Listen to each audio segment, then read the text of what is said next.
During my son's wedding, the bride suddenly hissed at me, "Get out of here and don't come back. You're not welcome here." I just smiled and said, "Okay, but I'm not leaving alone." Her smug smile faded when she saw who was coming with me. She lost control. Before we continue, please subscribe to the channel and write in the comments what time it is where you are now. I was sketching drainage patterns for the southeast corner when the doorbell rang. March afternoons in Portland usually meant peace. Retired life finally offering what 40 years of deadlines never did. Time to think. Time to plan gardens instead of buildings. The bell rang again. Insistent. Rufus stood on my porch, grinning like he'd won the lottery. A woman I'd never seen before stood beside him, her hand resting on his arm with practiced ease. "Dad, we're engaged!" My son's words tumbled out before I could ask them inside. "I wanted you to meet her right away." The right away struck me first. No phone call, no gradual introduction, just this sudden presentation like showing off a car he'd bought on impulse. "Come in," I managed, stepping aside. "This is unexpected." I know. Rufus practically vibrated with nervous energy as they entered. "But when you know, right?" The woman extended her hand. "Celeste Morgan, I've heard so much about you, Mr. Boyd. Rufus says you designed half the notable buildings in Portland." Her grip was firm, confident. "Manicure expensive. French tips, recent." "Notable is generous," I replied. "Functional is accurate. Please call me Delbert." She smiled and immediately began cataloging my entryway. Her eyes swept across the original crown molding, paused on the walnut banister, calculated dimensions with what looked like professional assessment. "This craftsmanship is extraordinary. You don't see this quality anymore." "Built in 1923, I said, watching her absorb the information like someone appraising inventory. We moved to the living room. I offered coffee, which they accepted. As I prepared it in the kitchen, I could hear Celeste asking Rufus about square footage, property lines, neighborhood development patterns. Her voice carried that smooth professionalism I recognized from years of contractor meetings, people who measured value before appreciating beauty. "So," I said, returning with the tray, "tell me how you two met." Rufus launched into the story with too much enthusiasm. Networking event. Industry connection. She was consulting for a luxury real estate firm. He was presenting on sustainable development. Their eyes met across the conference hall. Very cinematic, Celeste supplemented with precise details. "I work with high net worth clients primarily. Property portfolios, investment strategies, estate transitions." She said high net worth 3 times in 5 minutes. When I met Rufus, his passion for ethical development impressed me. So many people in our industry just chase profit. "What about your family?" I asked. "Where are they?" She deflected smoothly. "Seattle originally, but we weren't close. I prefer looking forward rather than back. Rufus has told me wonderful stories about you, though. Retired architect, widower, built this beautiful home. He clearly got his talent from you." The compliment felt rehearsed. I sipped my coffee and said nothing. "Actually," Rufus said, pulling papers from his messenger bag, "Celeste suggested something I think shows real maturity. A prenuptial agreement for transparency and mutual protection." He handed me the document like it was proof of her virtue. I put on my reading glasses slowly, buying time to process this development. The contract was thick, 20 pages of legal language. "This is thorough," I said. "My attorney drafted it," Celeste explained. "I believe in protecting both parties. Marriage is a partnership, but smart partnerships have clear terms. Don't you agree, Delbert?" I flipped through the pages. Clause 7. All family assets acquired during marriage subject to equal division. Family assets, not marital assets. Family. Clause 12. Inheritance received during marriage becomes marital property after 1 year. "Has Rufus had independent legal review?" I asked. "Dad, it's fair. Celeste wouldn't—" "I'm sure," I interrupted gently. "Just standard practice, son. Any major contract deserves 2 perspectives." Rufus looked wounded. Celeste touched his arm, redirecting his attention with subtle pressure. "Would you like to see the rest of the house?" she asked me. "I'm fascinated by this period's architecture." We toured the rooms. She photographed crown molding, supposedly for inspiration, but her angles captured more than decorative details. In the master bedroom, she paused by the window, overlooking the garden. Such a large house for one person, she observed. Have you considered what happens to it eventually? The question landed with calculated weight. Eventually is a long way off, I replied. Of course, she smiled. I only meant estate planning is crucial. Rufus mentioned you haven't updated your will recently. Did he? My tone cooled. That's a private matter between father and son. She backtracked with professional grace. Families should discuss these things openly. Prevents misunderstandings later. I prefer preventing misunderstandings now. Back downstairs, Rufus checked his watch. We should go. Reservation at 6. At the door, Celeste hugged me with calculated warmth. I'll take good care of him, she whispered against my shoulder, and I'm so glad we'll be family. The emphasis on family sounded possessive. After they drove away, I stood in the doorway holding the prenup. Small details accumulated in my mind like structural defects during inspection. The diamond bracelet she wore, 3 carats minimum, worth more than 6 months of consultant salary. Designer handbag. Knowledge of inheritance law exceeding casual interest.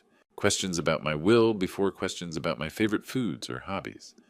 I walked to my study, spread the contract across my desk, and began making notes. Circled clause 12. Underlined clause 7. In the margin, I wrote one word. Why? The weeks after their visit crawled by with suffocating normalcy. Rufus called regularly, each conversation steering toward wedding plans, venues, guest lists, color schemes. I responded with appropriate enthusiasm, asked appropriate questions, played the role of supportive father. The prenuptial contract sat in my study drawer. Twice Rufus asked if I'd reviewed it thoroughly. Twice I deflected, still reading through the details. Truth was, I'd read it 17 times. Each reading revealed new concerns buried in legal language, but concerns weren't evidence. They were only instincts, and instincts don't convince sons blinded by infatuation.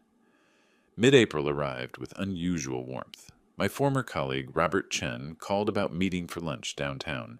He wanted advice on retirement planning, transitioning from active practice to consulting work. I agreed. The restaurant he chose, Cascade Room, occupied a renovated warehouse in the Pearl District. I arrived 15 minutes early, my habit from decades of client meetings. The hostess seated me at a table near the window. Good natural light. I reviewed the menu, wondering if Robert would be late as usual, when movement across the restaurant caught my attention. I looked up and went completely still.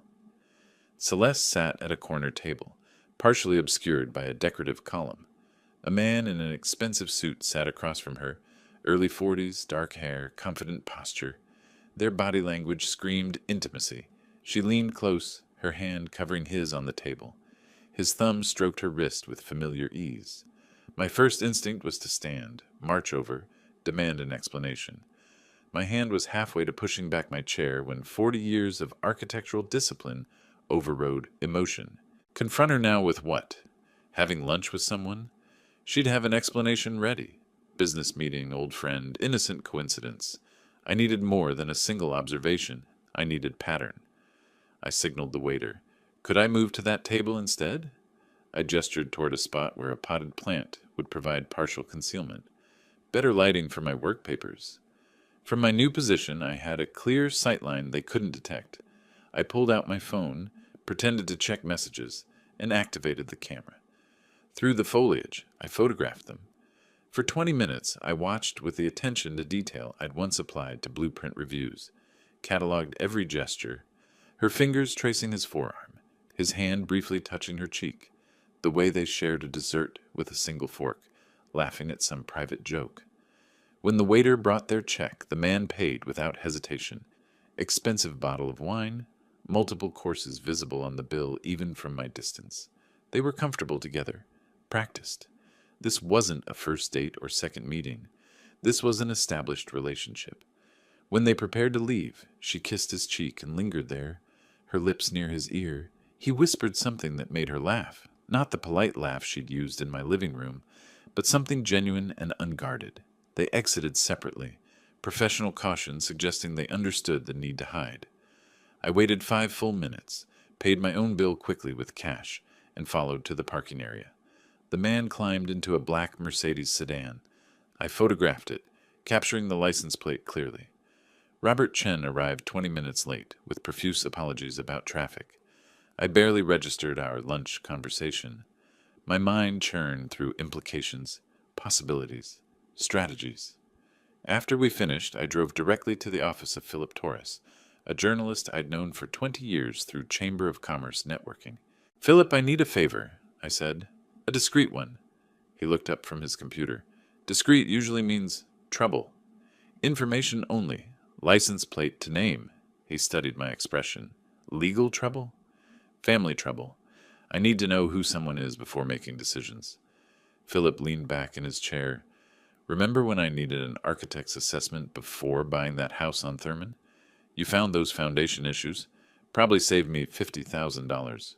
I remember. Consider us even." He took the plate number I'd written down. 30 minutes and 2 phone calls later, he had the information. Daniel Kraus, real estate agent at Premier Properties Northwest. Specializes in luxury estates. Over $2 million. I searched for Daniel online while still in Philip's office. Found his professional profile with photograph. Same man from the restaurant, Match confirmed. Now I needed depth. I researched Portland private investigators that evening, selected Marcus Webb based on his specialty, financial fraud and infidelity cases. His office occupied a modest suite downtown. Webb himself was unremarkable. Mid-40s, average build, forgettable face. Perfect for surveillance work. I explained the situation concisely. My son's fiancée, suspicious prenuptial agreement, intimate lunch with another man. I need her background investigated, particularly romantic history and financial patterns. Webb quoted his rates without emotion. $150 per hour plus expenses. "Whatever it takes," I said.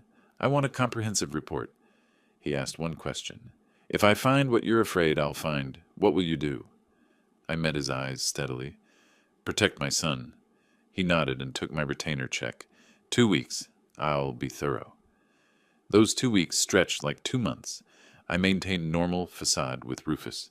Weekly dinners resumed. Wedding planning discussions continued. Celeste joined twice, performing her role perfectly. Affectionate to Rufus, respectful to me, asking my opinion on ceremony details. Each time I smiled, offered suggestions, watched her with new understanding. She was good, really good. If I hadn't seen her with Daniel, I might believe the performance myself, but I had seen. And now I was waiting for proof. Webb called on May 2nd. "Report's ready. You'll want privacy when you read it." We met at his office. The folder he handed over was thick, at least 60 pages. "Took some digging," Webb said, "but the pattern's clear. She's done this before. Twice." I opened the folder and began reading. Marriage certificate from 2019. Celeste Morgan to James Whitfield, Portland businessman. Divorce filing from 2021. Settlement, $180,000 plus vehicle. Marriage certificate from 2022. Celeste Morgan to Richard Brennan, Seattle entrepreneur. Divorce filing from 2023. Settlement, $225,000 plus property transfer. Photographic surveillance from the past 2 weeks showed Celeste meeting Daniel Kraus 6 times. Hotel receipts, restaurant bills. They'd been involved at least 8 months, longer than she'd been dating Rufus. Webb's handwritten note on the final page. "She's getting better at this." I closed the folder and sat in silence, absorbing the complete picture. My son wasn't in love. He was a mark, a target, a transaction she'd been planning since before they'd met. "Recommendation?" Webb asked. "Show him this today." "Not yet," I said slowly. "If I approach this wrong, she'll convince him I'm paranoid. I need better timing, complete strategy. Don't wait too long. Wedding's what, 4 months away?" I stood, folder in hand. "I won't let it happen. Trust me on that." I left Webb's office carrying a folder that weighed nothing and everything. Downtown Portland traffic blurred past my windshield during the drive home. My mind wasn't processing stoplights or lane changes. It operated on autopilot while conscious thought circled a single question: how to stop this without destroying my relationship with Rufus in the process. At home, I spread Webb's report across the dining table. Marriage certificates, divorce decrees, financial settlements, photographic surveillance. Each document another nail in Celeste's coffin. But hammering those nails required precision. Approach Rufus too early, she'd convince him I was jealous. controlling, unable to release him to independent life. Wait too long, legal protections would activate. Timing was everything. I needed expert guidance, not an investigator's facts, but a lawyer's strategy. The next morning, I researched Portland family law attorneys online, selecting Patricia Reynolds after reading her 23 years specializing in prenuptial disputes and fraud cases. Her office occupied a renovated Victorian in Nob Hill. I called at 9 sharp, explained briefly that I needed consultation regarding a fraudulent prenuptial agreement. She had an opening at 11. Reynolds herself was a sharp-featured woman in her 50s with a direct manner suggesting no tolerance for wasted time. I presented the situation concisely, showed her Webb's report. She studied the documents with professional intensity, occasionally making notes in precise handwriting. After 20 minutes, she looked up. Oregon's Uniform Premarital Agreement Act allows voiding contracts obtained through fraud, duress, or failure to disclose. Your challenge is proving fraudulent. Intent existed before contract signing. She explained the burden of proof, pattern of behavior, financial motivation, concealment of material facts. The previous marriages help establish pattern. Her relationship with this Daniel person demonstrates ongoing deception, but you'll need testimony from prior husbands, victims willing to state she employed identical tactics. Reynolds quoted her retainer fee, $5,000 for comprehensive case preparation. I wrote the check immediately. Document everything from this point forward, she advised. Record conversations if Oregon's one-party consent law allows. It does, if you're a participant. Get your son's permission to record family discussions about wedding planning. Don't tell him why yet. I left with a legal roadmap. That afternoon, I returned to Webb's office. I need you to find her previous husbands. Both of them. I need to know if they'll talk, if they'll testify if necessary. Webb pulled out notes from his report. Kevin Morgan, first husband, lives in Seattle. Tech consultant, divorced her 3 years ago. Second husband, James Pritchard, moved to San Francisco after their divorce 2 years back. He's harder to locate. Changed jobs, possibly changed his name to escape association with the divorce. I authorized additional investigation expenses without hesitation, whatever it costs. These men are key to establishing pattern. My attorney says their testimony could void the prenuptial contract entirely. Webb accepted the assignment with a warning. Some divorce victims don't want to relive trauma. They might refuse involvement. Then I'll convince them, I said. They deserve to know she's doing it again. That evening, Rufus called about weekend brunch with Celeste. She wanted to bond more with Dad before the wedding. I seized the opportunity. Son, I've been thinking. This is a significant time in your life. Would you mind if I recorded some of our conversations? Family history project. Capturing stories, advice, memories. Something you and Celeste can look back on years from now. Rufus, touched by the sentimental notion, agreed enthusiastically. That's really thoughtful, Dad. Celeste will love that. I purchased a professional recording device the next day. Discrete model used by journalists. Voice-activated, 8-hour capacity. Tested it thoroughly. Audio quality was excellent. Oregon law permitted recording conversations where one party consented.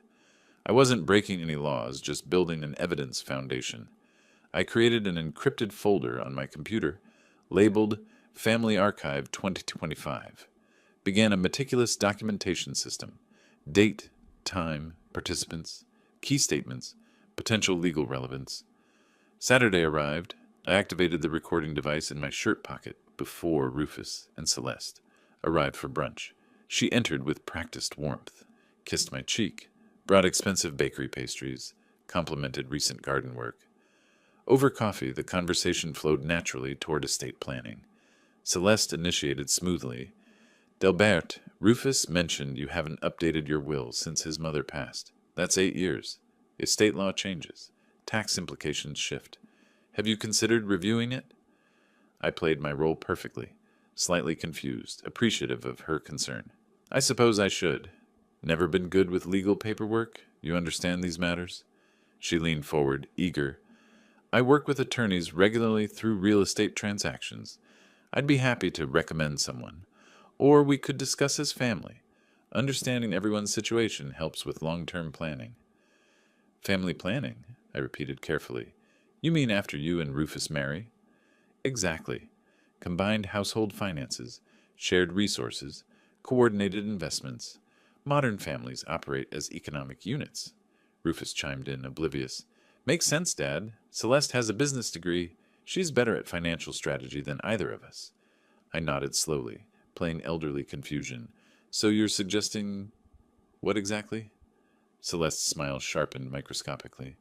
Just transparency. Understanding what assets exist, how they're structured, what succession plans are. Prevents family conflicts later. I noted how quickly later entered her vocabulary. She was already planning my death.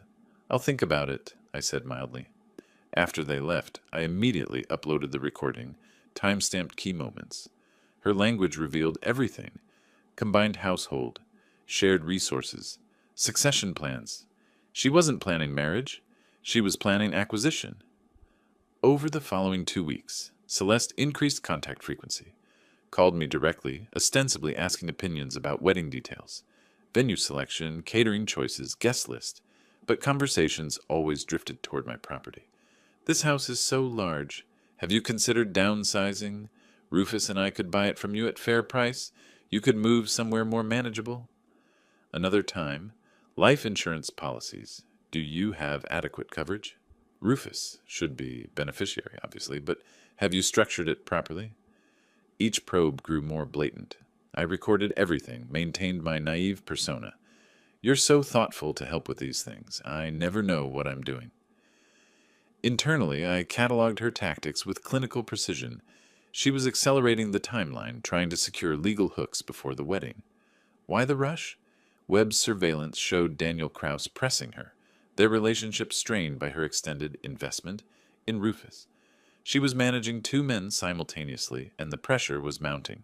She was making mistakes, getting sloppy. Perfect. Late that second week, I transformed the spare bedroom into a command center, purchased a large corkboard, colored pins, index cards, string. At its center, Celeste's photograph from the engagement announcement. Left side, timeline of her relationship with Rufus. Right side, previous marriages with Kevin Morgan and James Pritchard. Top, financial motivations, property targets. Bottom, legal strategy options. Colored strings connected related elements. This visual architecture helped me see the entire pattern simultaneously, identify gaps in evidence, plan next moves. I photographed the board daily, tracking the evolution of the case.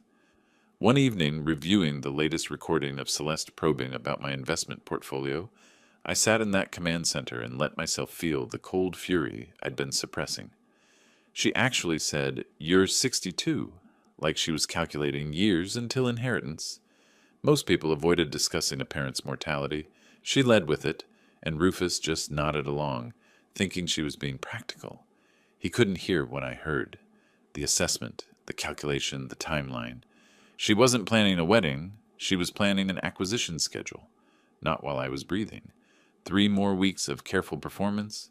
3 more weeks of recorded conversations where Celeste probed estate planning, suggested property consolidations, calculated my mortality like an actuarial table. Each recording added to the growing file. Each interaction strengthened the legal case Patricia Reynolds was helping me build. Then Webb called. Found Kevin Morgan, lives in Seattle, works as tech consultant, divorced Celeste 3 years ago. I mentioned the investigation regarding her current engagement. He got very quiet, then asked if the new victim had children. Webb paused. When I said grown son, Morgan said, "Tell the father I'll talk to him." Not to an investigator, to the father directly. So I was driving to Seattle on a Thursday morning in June. Interstate 5 stretched north through familiar landscape. Evergreens, exits I'd taken during business trips decades ago.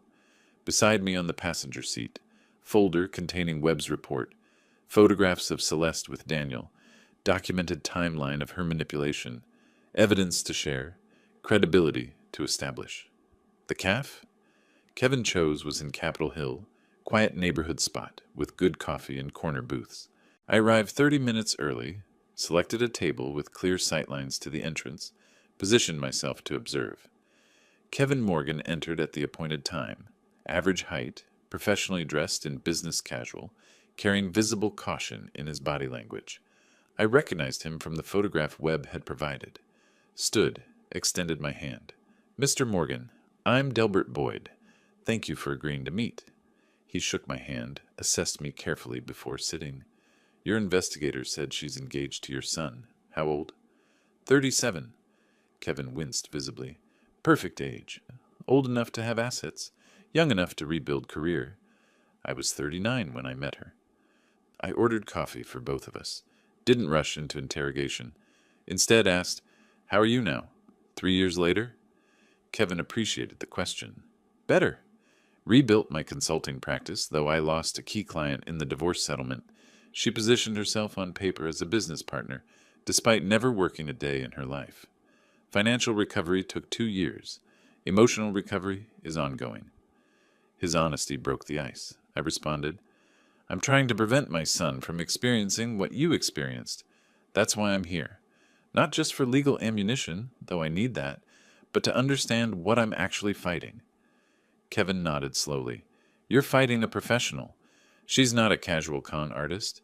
She's studied this, perfected it, made it a career." Over the next hour, Kevin described the entire relationship arc. Met Celeste at a networking event where she positioned herself strategically near successful attendees. She did research, knew my company name, asked intelligent questions about cloud infrastructure, seemed genuinely interested in my work, not just my income. At least that's what I thought. The courtship was intense. She matched his interests perfectly, introduced him to expensive restaurants. After 4 months, she suggested engagement. Said, "When you know, you know." I was flattered. Previous relationships had been cautious, distant. Her certainty felt like validation. The prenuptial contract came with explanation. She said she'd been hurt before, needed legal clarity, wanted to protect both of us. The contract looked balanced. Equal division of assets acquired during marriage. I didn't understand the clause language. Family assets acquired during marriage actually meant anything either of us inherited or received from relatives became marital property. His father died 8 months into the marriage, left him $150,000 and a vintage car collection. According to the prenup, that became a marital asset. The marriage lasted 18 months. She changed after the wedding, distant, critical, increasingly demanding. Started an affair with a real estate investor. I found hotel receipts. When I confronted her, she filed for divorce immediately. Her attorney was aggressive. Mine was outmatched. Settlement cost him $180,000, the car collection, and 30% stake in his business. Kevin's voice stayed level, but his hands shook slightly, holding the coffee cup. She knew the timing, waited until the inheritance cleared, then pulled the trigger. The whole thing was planned from the beginning. I shared my own folder, Webb's investigation, recorded conversations with Celeste, timeline of manipulation. Kevin reviewed the materials with growing recognition. Same pattern. Exactly. Look at this line. Family resource consolidation. She used those exact words with me. It's scripted. He examined the photograph of Celeste with Daniel Kraus. Different man, same dynamic. She always has a backup plan, someone to fall back on when the mark is exhausted. I asked directly, "Would you be willing to provide a written statement? Testify if necessary to void her prenuptial contract with my son?" Kevin didn't hesitate. "Yes. I should have spoken up when the investigator contacted me after she married the second husband. Guilt's been eating at me. If I'd warned him—" I interrupted gently. "You're warning me now. That's what matters." We drafted the statement together on his laptop. Detailed timeline, specific manipulation tactics, financial outcome, pattern recognition. Kevin signed it, provided contact information. "Call me anytime. Whatever you need. She shouldn't be allowed to keep doing this." As our meeting concluded, Kevin offered final insight. "Your son won't believe you at first. I wouldn't have believed anyone trying to warn me. She's that good at creating alternative reality. She'll have explanation for everything. The other man is a business associate. Previous marriages ended amicably. Your suspicions are overprotective paranoia." I acknowledge this fear. It's already happening. He's been distant, canceling our weekly dinners, making excuses. She's orchestrating it. Kevin nodded grimly. Textbook strategy. Separate target from support system, especially skeptics. Timing's crucial. You need overwhelming evidence presented at a moment he can't dismiss it, not gradual revelation, single devastating confrontation with irrefutable proof. I absorbed this advice. I'm building toward that. When I show him, it'll be the complete picture, not a fragment he can rationalize away. Kevin stood, shook my hand firmly. Save your son. I wish someone had saved me. I drove back to Portland with Kevin's signed statement secured in the folder beside me. I felt a shift in momentum. The pattern now had human testimony. The abstract became concrete. But as I crossed back into Oregon, my phone buzzed with a text from Rufus. Dad, sorry to cancel Sunday dinner again. Wedding planning is crazy busy. Celeste says we need to finalize the venue this weekend. Rain check? It was the third cancellation in 4 weeks. I recognized the strategy Kevin had warned about. Isolation by increments. Each excuse reasonable. Cumulative effect, separating target from protection. I responded simply, Of course, son. Let me know when you're free. But driving through late afternoon traffic, I calculated, the wedding was 10 weeks away. Celeste was accelerating her timeline, consolidating control over Rufus. My evidence gathering was thorough, but time-consuming. The question became, could I build a complete case before the wedding, locked Rufus into a legal trap? Mathematical problem. Architect's challenge. The answer needed to be yes. Kevin Morgan's signed statement joined the growing evidence file. I added it to the command center board, connecting his testimony to Celeste's current manipulation tactics with red string. The pattern was undeniable now, a professional operation refined over multiple victims. But collecting evidence and reaching my son were different challenges. The Sunday after the Seattle trip, Rufus called. Dad, can we reschedule dinner? Celeste needs help choosing between venues. I agreed. Following Sunday, photographer meeting ran late. Third Sunday. Sorry, Dad. Wedding planning is overwhelming. We'll catch up soon. 3 consecutive cancellations. Our tradition, maintained even during his college years abroad, now abandoned. Celeste was executing exactly what Kevin had warned about. Isolation by increments. By mid-July, I understood. She'd sensed something. My performance had slipped somehow, or her instincts detected danger. Either way, she was moving to neutralize me. Wednesday evening, I was preparing dinner when the phone rang. Rufus's voice carried unfamiliar tension. Dad, we need to talk. Celeste thinks. I've been thinking about our relationship. Warning bells immediately. I kept my voice neutral. What about it? You've been distant lately. When we visit, you ask strange questions. Celeste noticed you're recording conversations. She thinks it's because you don't trust her. My mind raced. How did she know about the recordings? Did Rufus tell her about the family history project? Son, those recordings are for preserving family memories, like I explained. That's what you said, but why do you need to record everything? It feels like surveillance, like you're looking for problems that don't exist. The phrasing, looking for problems that don't exist, was definitely Celeste's language. Rufus continued, Celeste thinks maybe you're having trouble letting me go. She says parents sometimes sabotage their kids' relationships because they fear abandonment. Textbook manipulation. Reframe protective concern as selfish control. I responded carefully. I support your happiness, Rufus. Always have. Then why does Celeste feel unwelcome? Why do you interrogate her about finances and estate planning? I don't interrogate. I engage in conversations she initiates. She says you twist things, make innocent questions seem suspicious. The conversation spiraled. Rufus grew defensive. I remained measured, but felt my son slipping away. The call ended with Rufus saying, Maybe we should take a break from dinners until after the wedding. Give everyone space to breathe. I agreed. What choice did I have? But recognized this as Celeste's victory. Complete isolation achieved. The following morning, I met Reynolds at her office, explained the deteriorating relationship with Rufus, Celeste's counterattack. She listened with professional sympathy. This is expected. She's protecting her investment. Your son is an asset she's cultivated. She won't let you interfere without a fight. Can I approach him now? Show him the evidence? Reynolds shook her head firmly. Partial revelation is dangerous. You'll show him the investigation. She'll explain it away.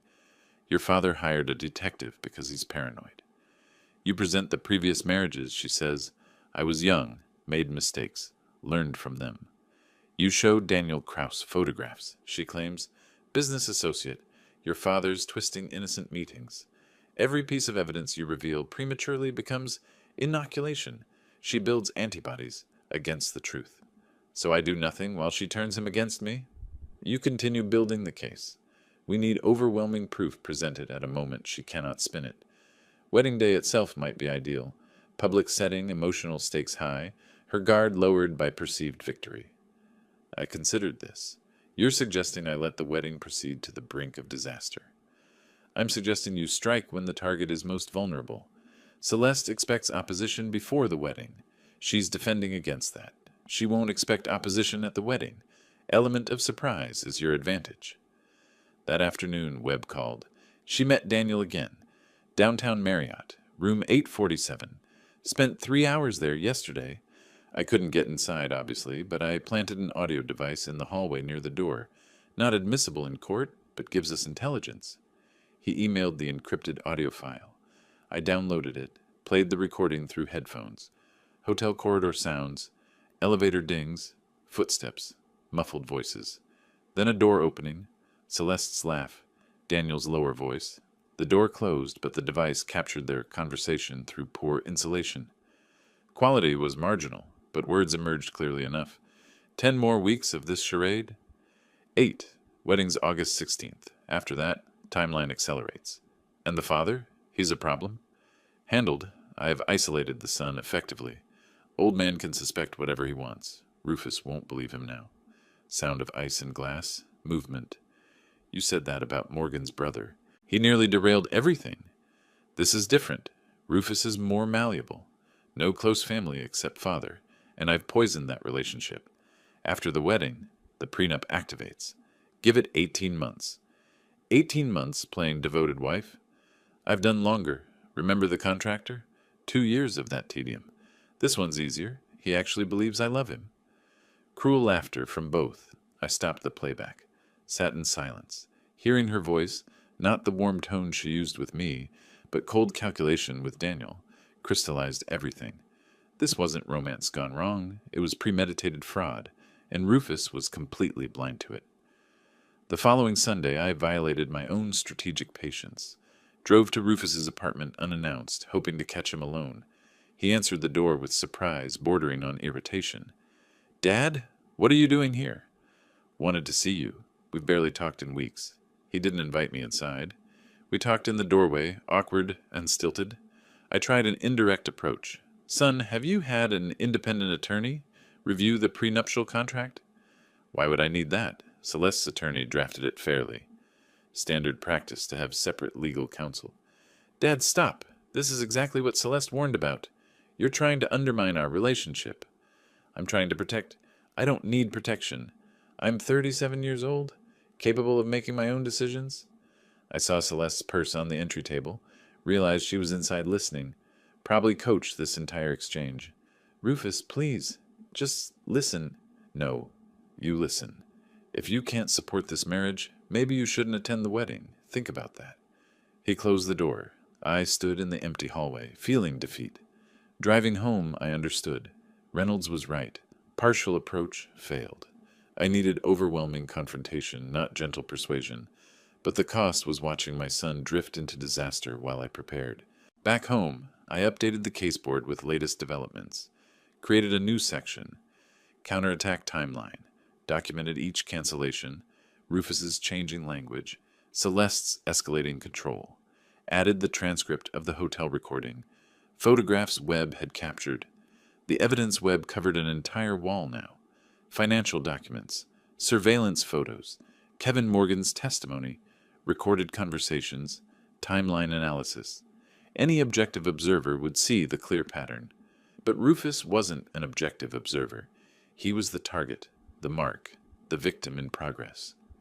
I stood before the board, architect analyzing complex structure. The foundation was solid.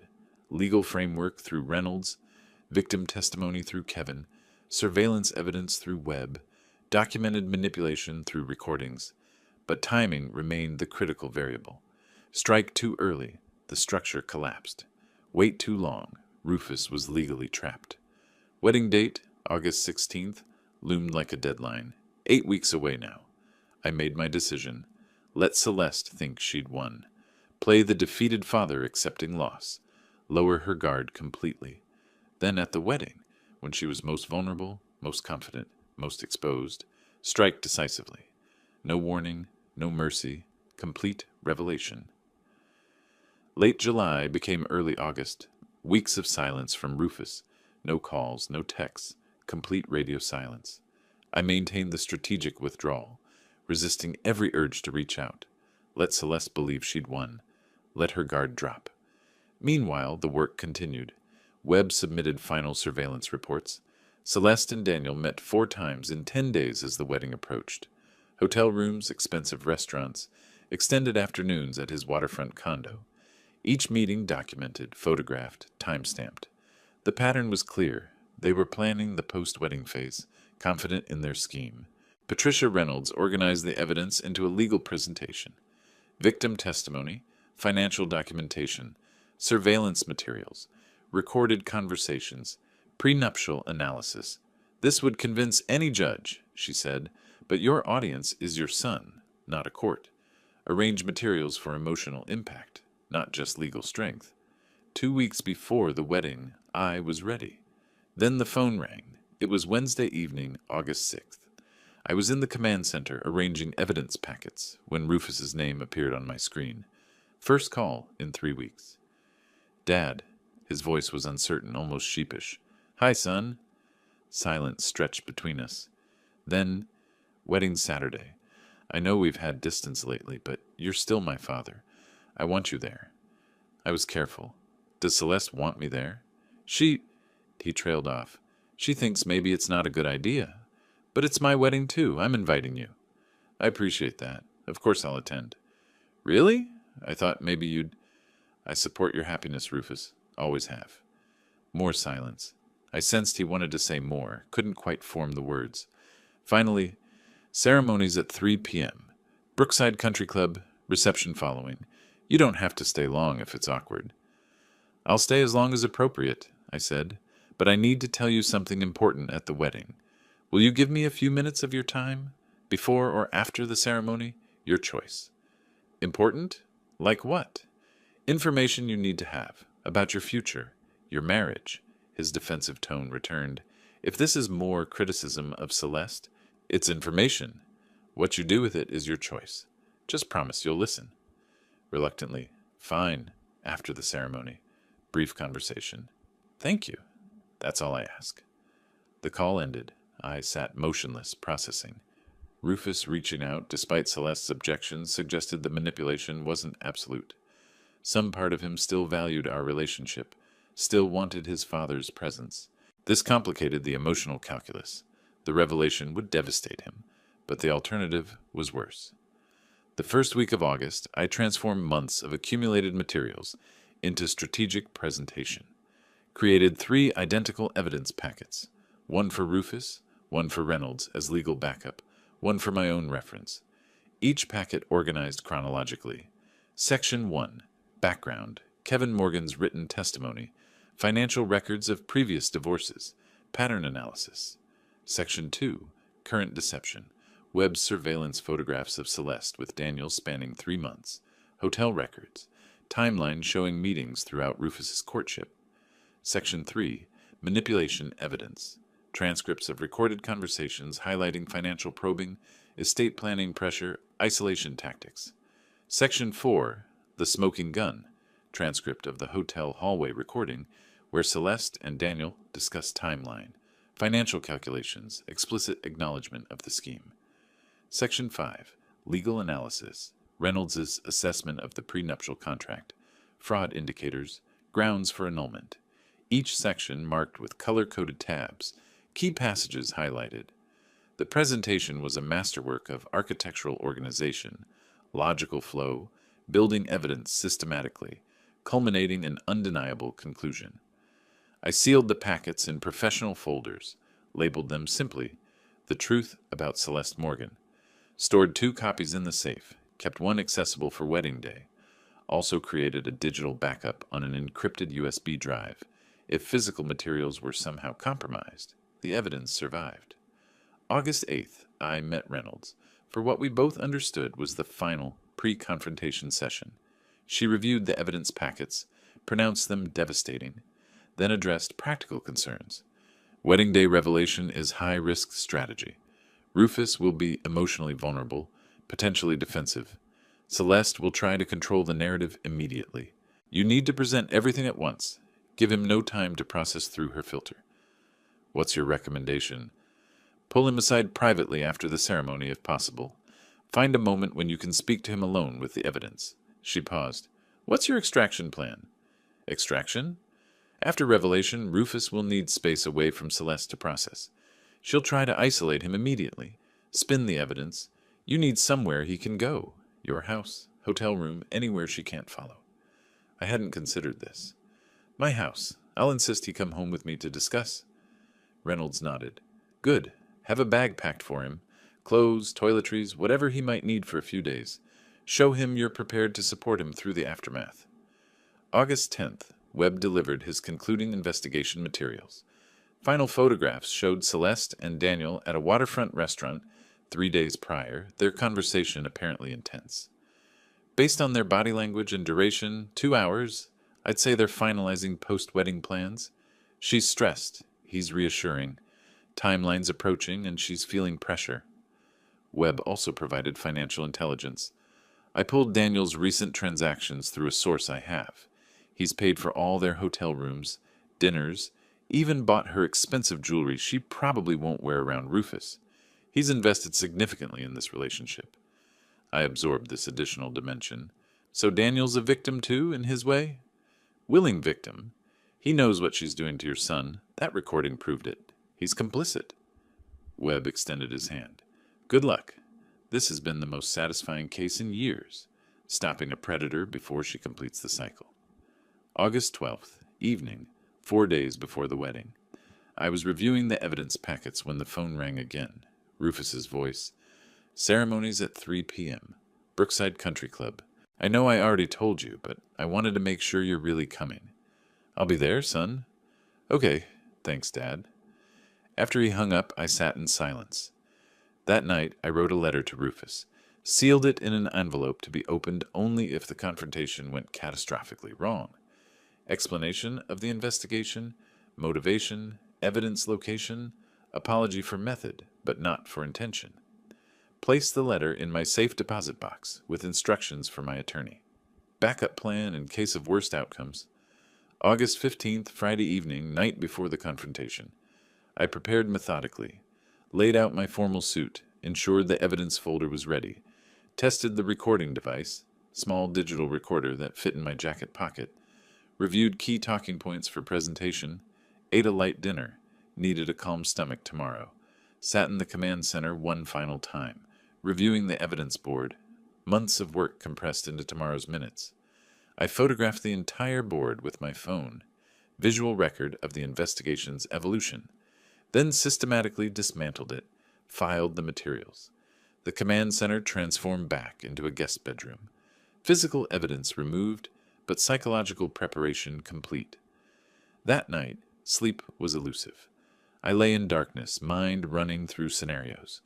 Best case, Rufus sees the truth immediately, leaves with me, cuts contact with Celeste.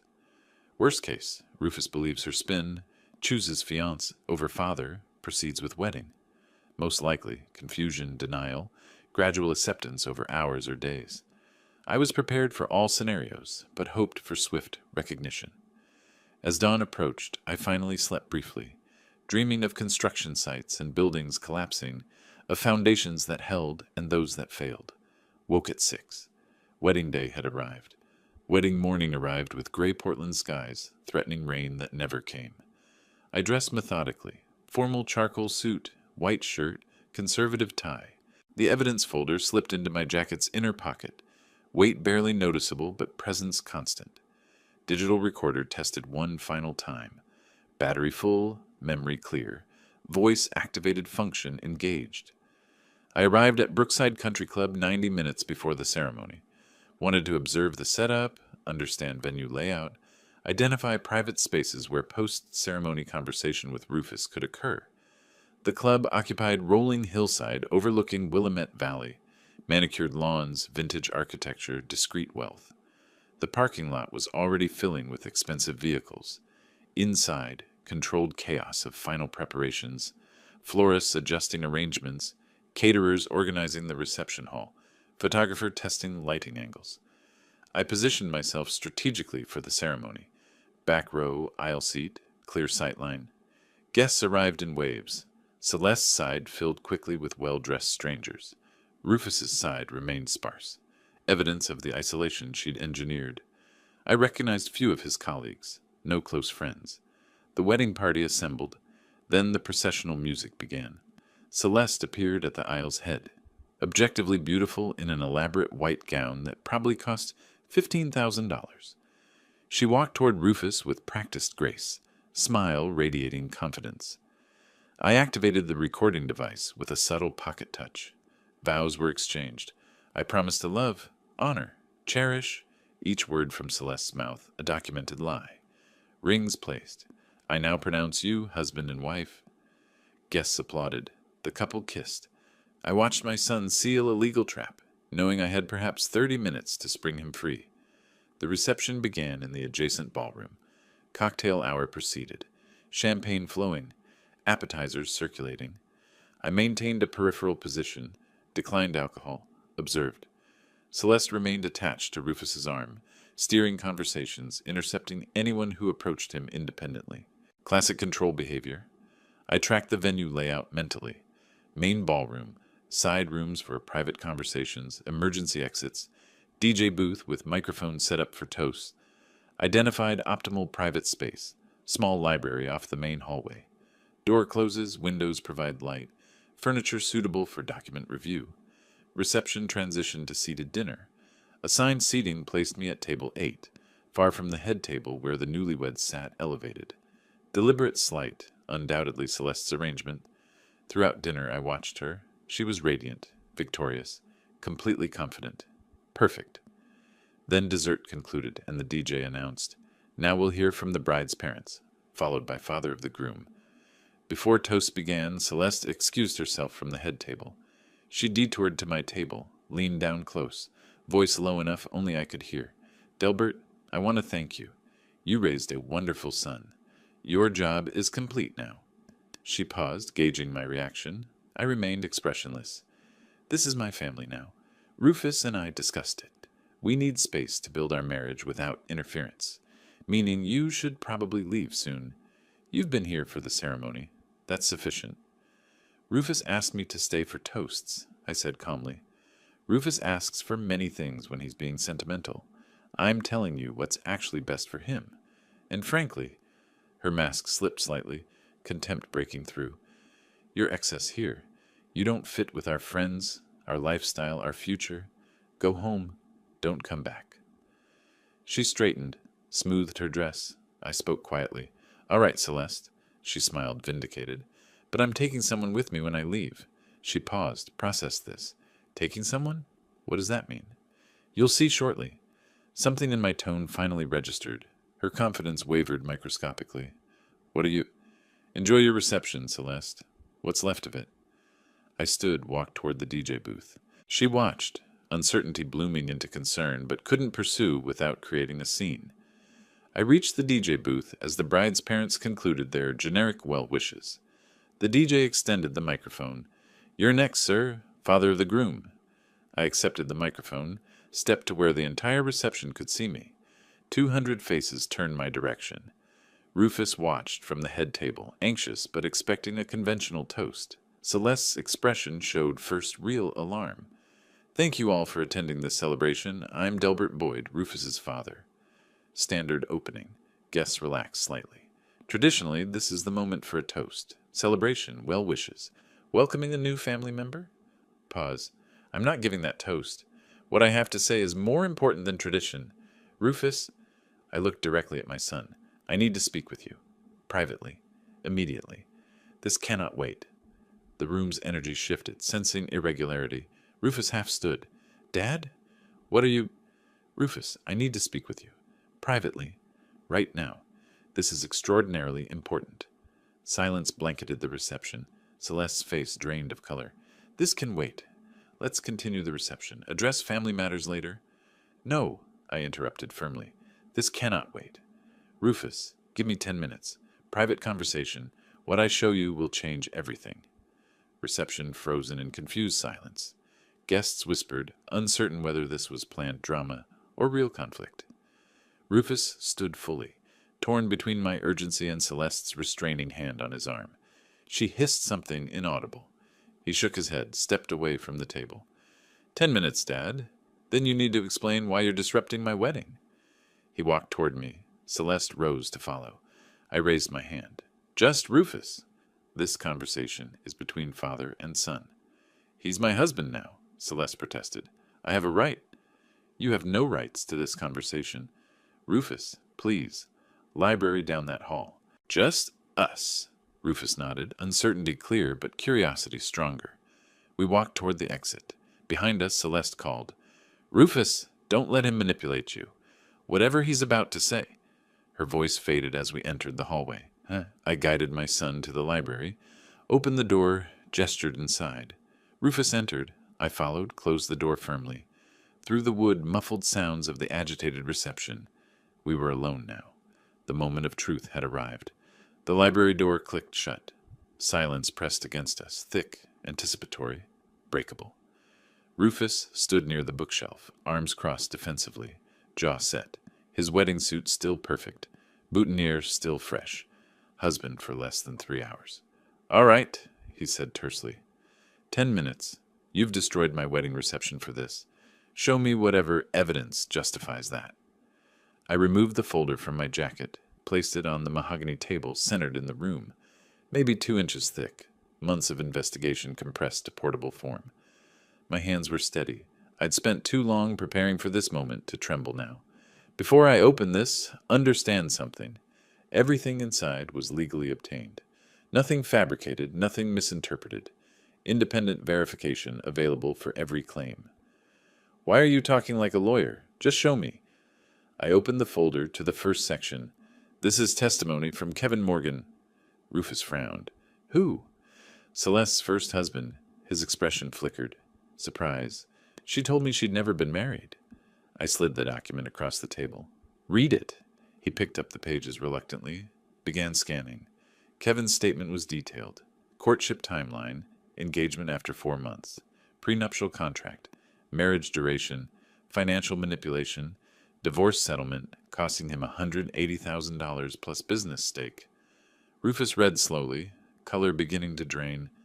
This could be fake. Anyone could write. Kevin signed it. Notarized statement. He's willing to testify under oath. Here's his contact information. Call him right now if you doubt. I pushed my phone across the table. Rufus stared at the document, not reaching for the phone. There's a second husband, I continued quietly. James Pritchard. Similar pattern, similar outcome. She's done this before, Rufus. Twice. You're the third target. No. The word came out weak. She would have told me. Why would she tell you? That information destroys the illusion she's carefully built. I opened the second section. Photographs spilled across the table. Celeste and Daniel Kraus at restaurants, entering hotels, walking through parks. Timestamps spanning March through August. Who is that? Rufus asked, voice hollow.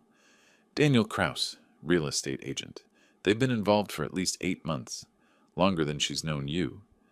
I laid out images chronologically. Early March meeting, April hotel visit, May afternoon at his condo, continuing through 2 weeks ago.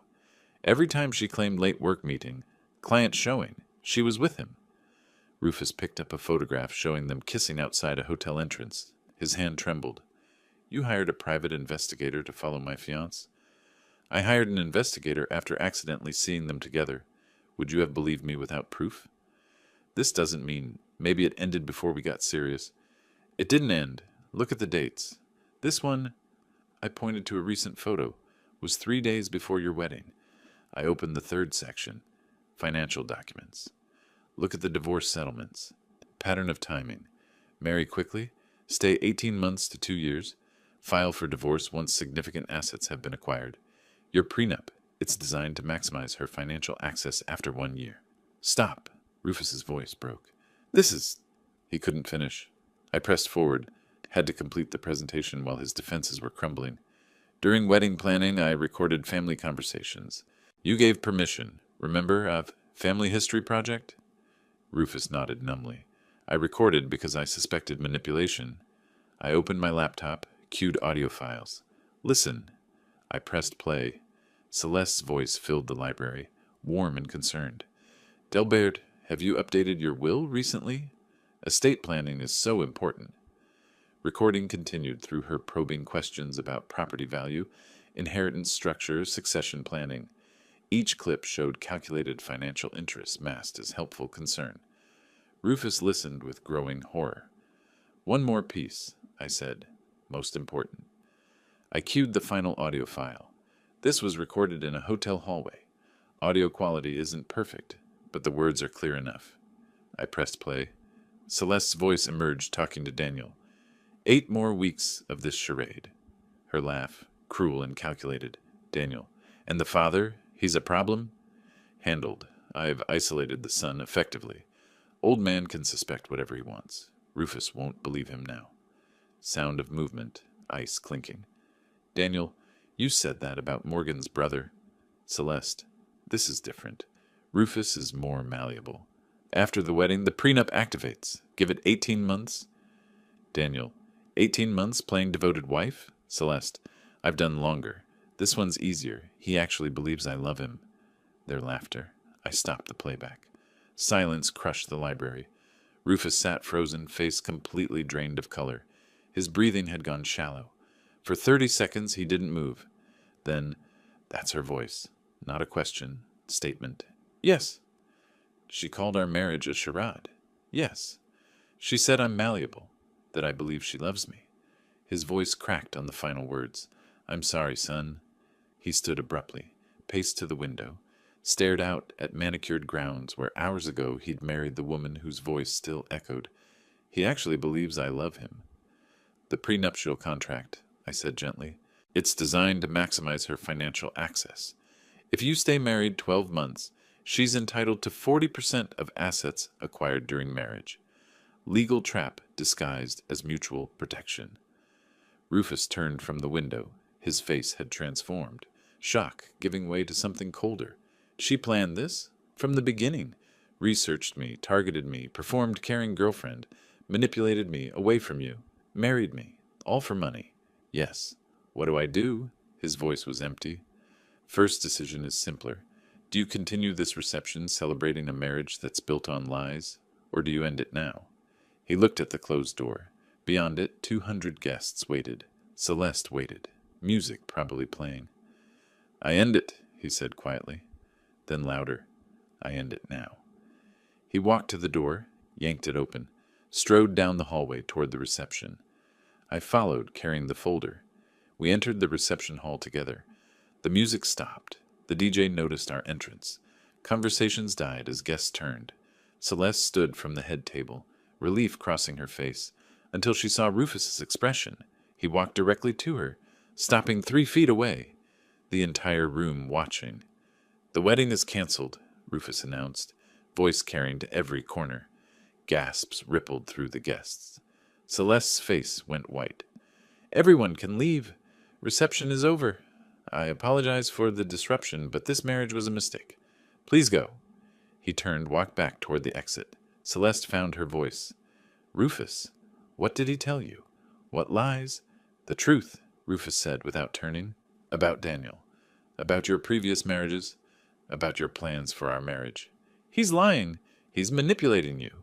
Showed you fabricated evidence. Rufus stopped. Turned. I heard your voice, on recording, discussing timeline, calling me malleable, laughing about how I actually believe you love me. Her face drained further. That was taken out of context. What context makes 18 months of charade acceptable? She had no answer. Stop. Just stop, Celeste. He looked at the confused guests. Please leave. This is over. Celeste turned on me, screaming, You destroyed my wedding. I'll sue you for harassment, defamation, invasion of privacy. Everything was obtained legally, I said calmly. One-party consent recording laws, standard surveillance, voluntary testimony. Your attorney will confirm it's admissible. You'll regret this, both of you. I'll take everything in court. You'll get nothing, Rufus said. The prenup is void due to fraud. My attorney's already prepared annulment papers. He walked toward the exit. I followed. Behind us, chaos erupted. Guests standing, confused conversations, Celeste's voice rising in desperate protest. We pushed through the doors into evening air, father and son, together.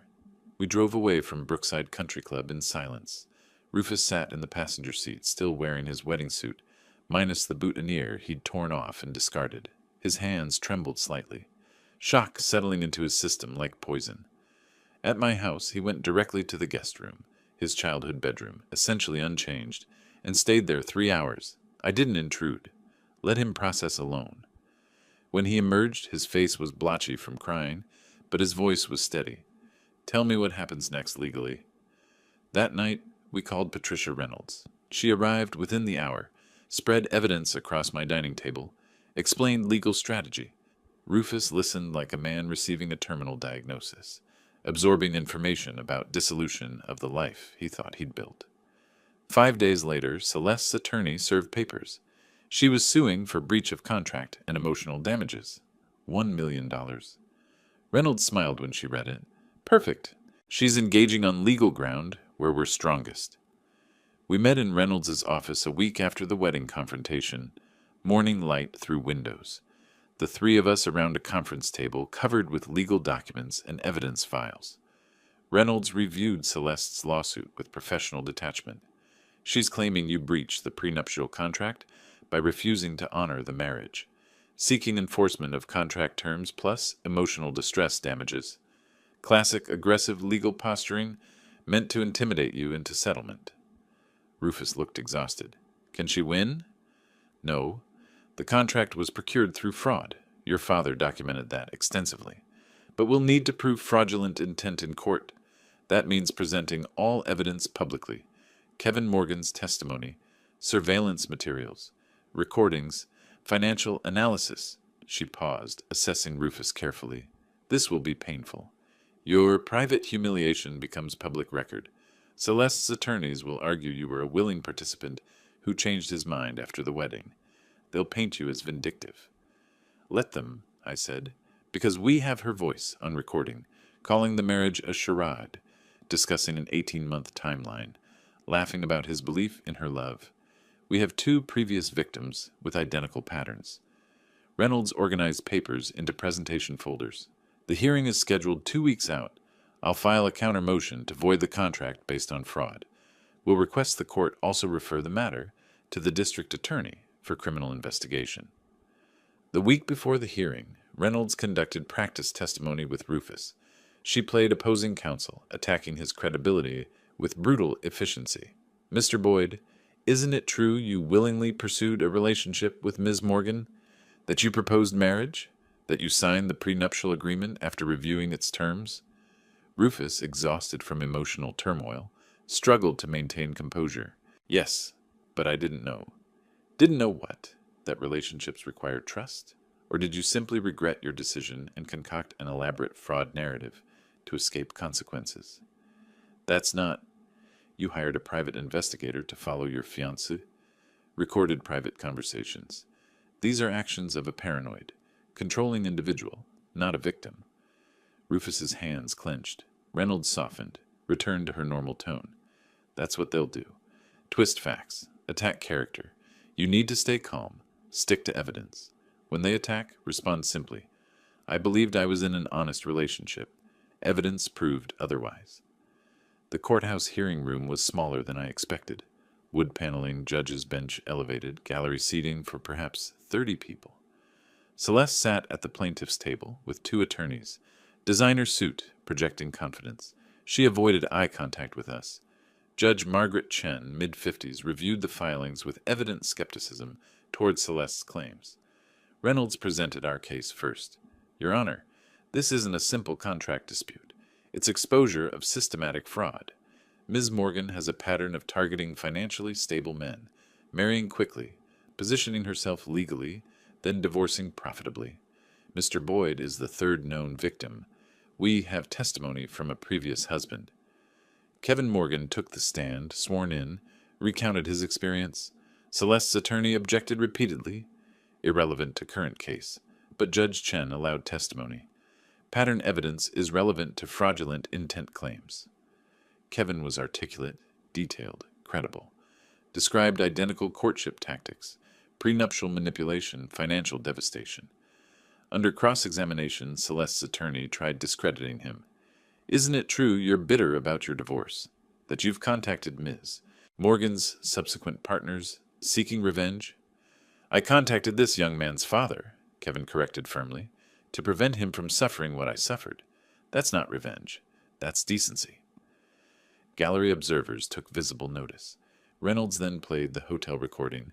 The courtroom heard Celeste's voice. 18 months of charade. He actually believes I love him. Laughter. Judge Chen's expression hardened. Celeste whispered urgently to her attorneys. Reynolds' financial expert, forensic accountant Thomas Brennan, testified about Celeste's divorce settlements. 2 previous marriages, both ending in substantial financial transfers, pattern of timing suggesting calculated extraction. Based on documentation, Ms. Morgan's income from consulting work averages $40,000 annually, yet her lifestyle exceeds 3 times that income. The discrepancy is explained by divorce settlements totaling over $400,000 combined. Celeste's attorneys argued circumstantial evidence, character assassination, selective presentation, but momentum had shifted decisively. Judge Chen delivered her ruling from the bench.